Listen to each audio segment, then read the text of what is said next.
from you. Thank you. I appreciate you all holding those a week for me. Thank you very much. Thank you. Glad you're back. Dr. Burns, I see your light real quickly. Okay. Very good. Moving into resolutions under economic development. We are familiar with both of these items. We do have a short-term vacation rental.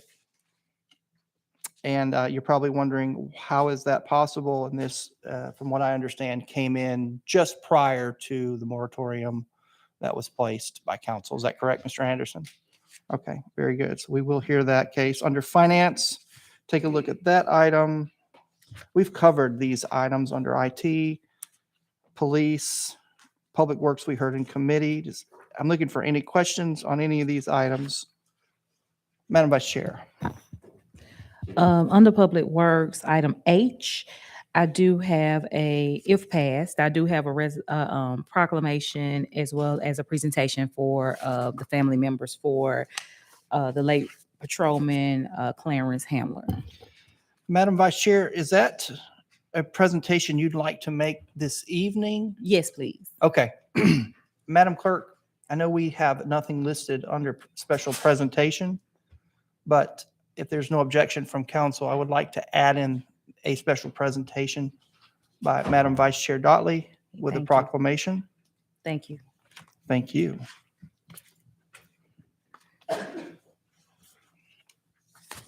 Okay.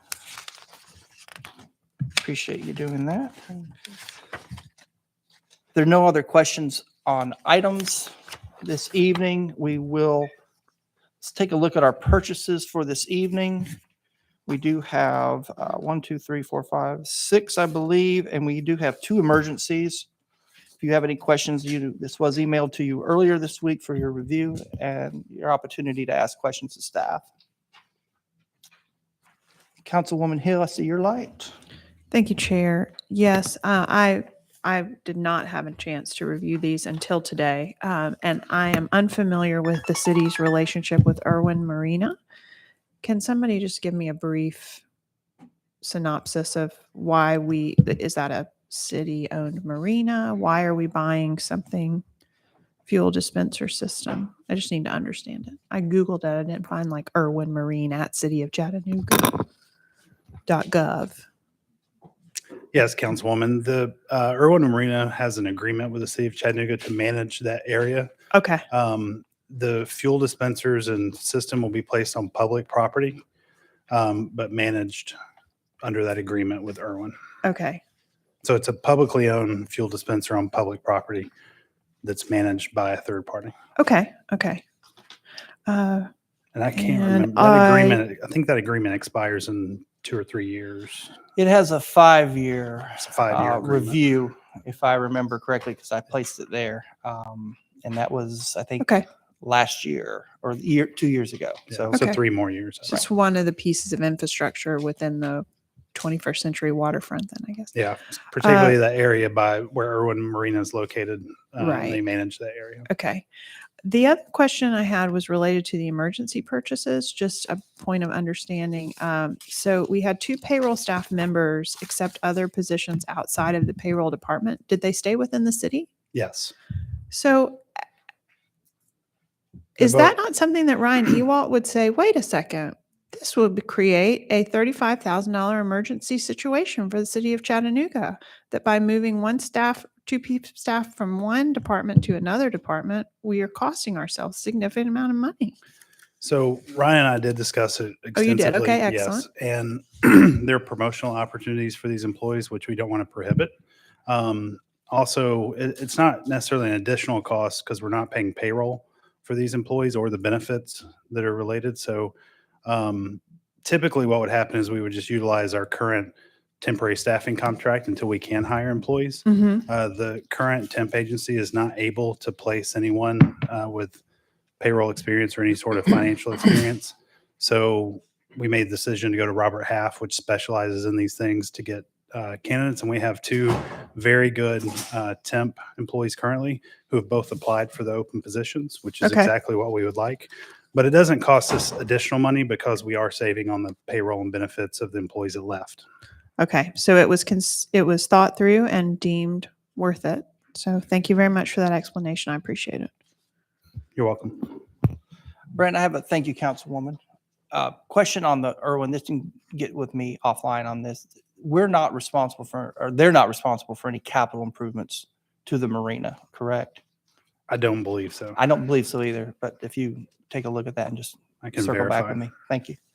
Any other questions on purchases or our emergency purchases? Okay. If you'll take a look at our June 28th agenda. And let me know if you see anything you need to address. We'll have ordinances on final reading. Finance, Information Technology, Police, and Public Works.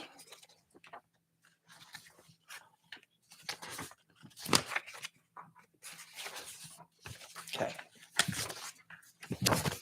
Seeing no lights.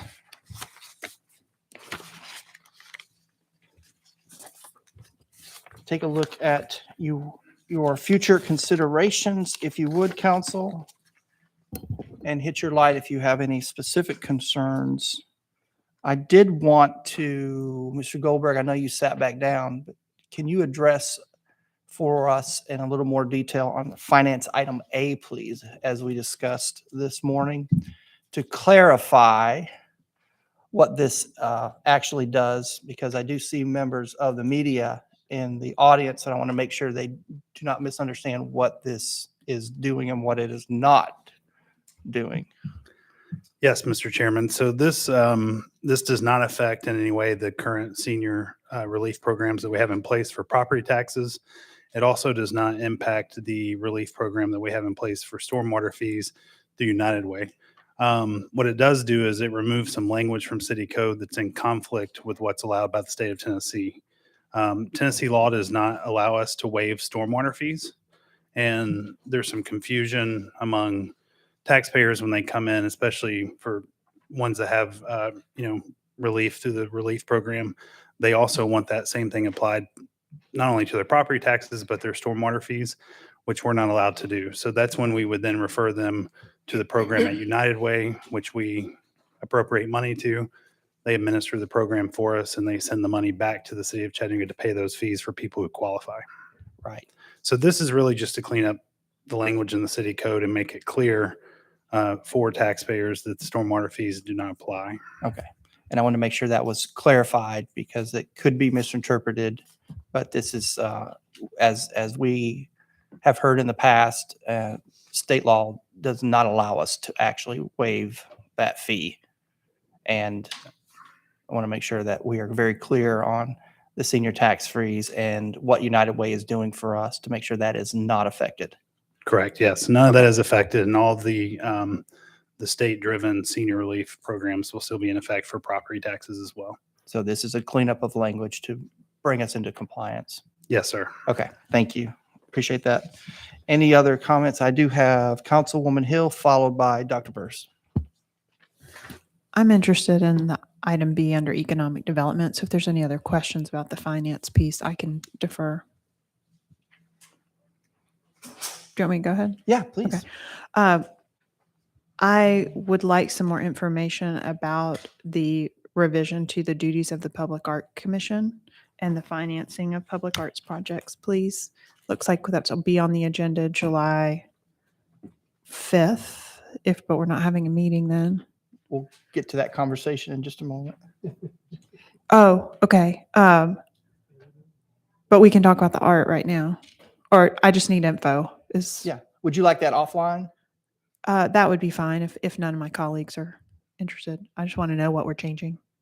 I don't Before. see Jermaine or Kat, but we can get you an update. Okay, yeah, thank you. Yep. for sure. Will that work for you, Councilwoman? Very good. Thank you. Dr. Burse?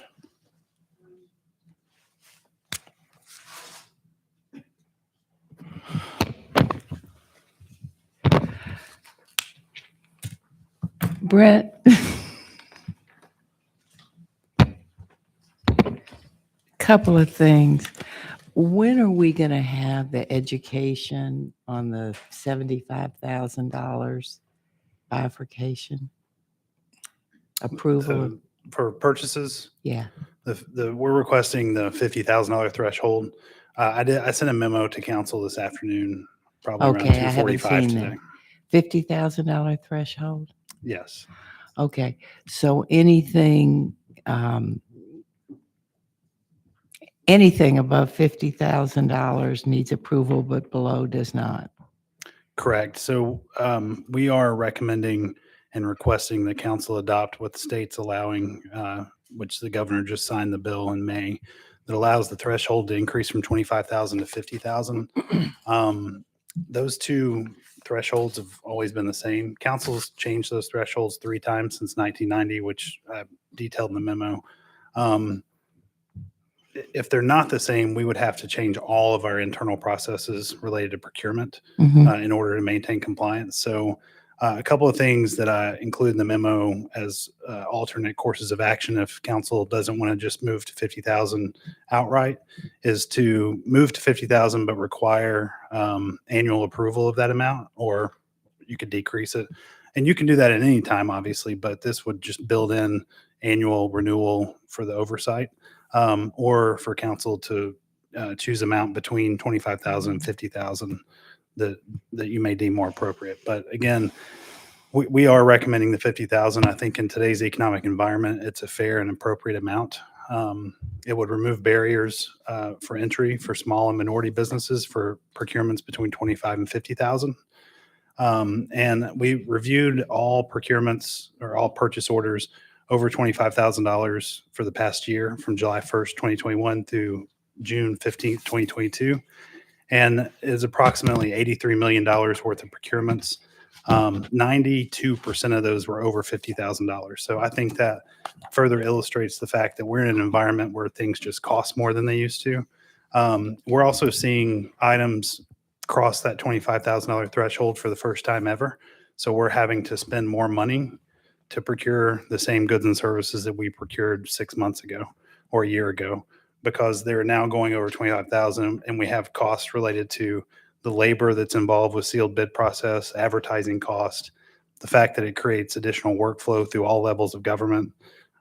Those are all real costs that are associated with the sealed bid process. And, these are all, like I said, goods and services that we've purchased for years without the bid process. I don't have any problem with any of that. It's that in the past, some of our purchasing practices haven't been as maybe good as they might be. I'm sure all that's getting cleaned up. Some of our contracts that go on ad nauseum seemingly without review. And so the only thing that I would, and maybe it's cured some other way, and maybe it's a presentation, Mr. Chair, on how we spend our money, what that decision-making process is, so that it's even-handed, it's not a good old boy boy system, and so that taxpayers can be sure that we're even-handed, because in the past, we haven't been as transparent as maybe I'm the only one would have liked. So I don't think it's the amount so much as the process. I think you're absolutely right about the money, the 50,000. It's what goes on behind the scenes that we don't have knowledge of, that we find out about later. And so I think that's behind it. So we might do some thoughtful planning about how we get rid of those kinds of negative Mhm. or perceived negative impacts. Yes? Yes, and we do have some illustrations that illustrate the procurement process, which were used as we converted from the old Oracle system to Oracle Cloud. I think those are relevant and very helpful to visualize the process and what it looks like from start to finish. Also, within the past year, of course, you all know this and have noticed, but we've converted everything to 4-year contracts. So, it's 4 years and that's it. It has to be rebid after 4 years, and that's, for there are of course exceptions, but for the most part, you see on all your purchases that come to you that these are 4-year contracts. What's the check on renewals. me to make sure that I've done the deliverables properly the first year? Those are all. That was another yeah, question we had. That's had. contained in the terms and conditions of the contracts for each specific And, contract. and So, are we reviewing it and enforcing it? yes, we do some contracts better than others, and we are working toward making sure that we have a more standardized review of those. Okay. And that's something, you know, even with all the work that we talk about with innovation, performance, and delivery, or delivery and performance, you know, we're applying those same types of principles throughout government, not just to certain measures, but it's really about building principles. That's something Ryan and Tim and Andrew are all working on all the time, is how do we develop these principles related to performance measurement and take those and spread them out throughout government, not just here and there. So those are, you know, whether it's program evaluations for things that nonprofits are providing to us, or just simply reviewing contracts to make sure that the vendor is in compliance with terms and conditions, that those are things that we certainly have on the radar. Well, I may be the only one that's concerned about that, but that's in my wheelhouse, and I need to make sure I have the fiduciary responsibility, and I am aware of conversations. And this is all in the past. It's a new day, and you guys are doing a great job. But I think for the record, we need those kinds of assurances to make sure that some past practices have been massaged a bit so they're not questionable. Thank you. Thank you. Before I call on Councilman Smith, Dr. Burrs, would you like to see a presentation in Finance Committee or under a department report in the near future on our purchasing process I'd like as an to- education session? I think an education session, it's not some sort of emergency Sure. thing, but I would like to have it, and I would like to have it on record. Mhm. When you're spending a lot of money like this, Mhm. what is the process? How can we make sure the outcome's objective? That new people have a seat at the table, you know, that sort of thing. Sure, absolutely. Okay. So if I would, Brent, can you and Dr. Burrs get together and find out when this is possible? And we'll get this placed on our agenda, either as a department report or in committee. That's fine. Thank you, Okay. sir. Thank you. Thank you. Thanks. Councilman Smith, see your light. Thank you, Mr. Chair. Just to piggyback on the same issue, I had already planned to offer an amendment on this item next week to add an annual review. And while this council can change it at any point in time, I think it's good to be reminded each year, maybe even around budget time, to review that and give the council opportunity to ask questions about purchases, similar to what Councilwoman Burrs was just asking. And it's just a good reminder to make sure that we're watching ourselves as we go. So I will be offering that amendment next week, Mr. Chair. Thank you. Very good. We'll look for that amendment. Thank you, Councilman. Seeing no other lights under future considerations,